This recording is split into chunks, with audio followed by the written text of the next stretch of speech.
राधे राधे। जय श्री कृष्ण। राधा कृष्ण की भक्ति भाव की कथा। वृंदावन की पावन भूमि पर जब श्री कृष्ण बांसुरी बजाते थे तो पूरा ब्रज उनकी धुन में खो जाता था। पेड़ पौधे झूम उठते थे, यमुना की लहरें थिरकने लगती थी और गोपियाँ सब काम छोड़कर उस मधुर स्वर की ओर खिंची चली आती थी। लेकिन उन सबसे गहरी और निर्मल भक्ति श्री राधा जी की थी। राधा जी का प्रेम साधारण प्रेम नहीं था, वह प्रेम स्वार्थ रहित और पूर्ण समर्पण से भरा हुआ था। वे श्री कृष्ण को अपना सब कुछ मानती थी, अपने प्राण, अपनी सांस, अपना अस्तित्व। एक दिन श्री कृष्ण ने सोचा, देखूं राधा का प्रेम कितना सच्चा है। उन्होंने लीला रची और अपने सिर में तीव्र पीड़ा का अभिनय करने लगे। सभी गोपियाँ चिंतित हो गई। वैद्य बुलाए गए पर कोई उपाय काम न आया।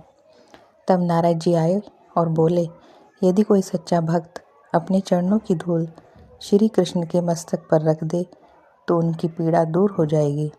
यह सुनकर सभी गोपियाँ डर गई और वे बोली, भगवान के सिर पर अपनी चरण रज रखना तो पाप है, हमें नरक मिलेगा। जब यह बात राधा जी तक पहुँची तो उन्होंने बिना एक क्षण गवाए अपने चरण रज दे दी और उन्होंने कहा, यदि मेरे कृष्ण की पीड़ा दूर हो जाए तो मैं अब हजारों जन्मों तक नरक में रह लूँगी।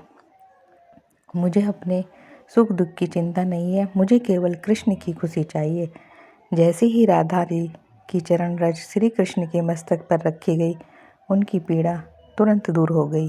श्री कृष्ण मुस्कुराते हुए बोले, संसार में सबसे महान प्रेम राधा का है।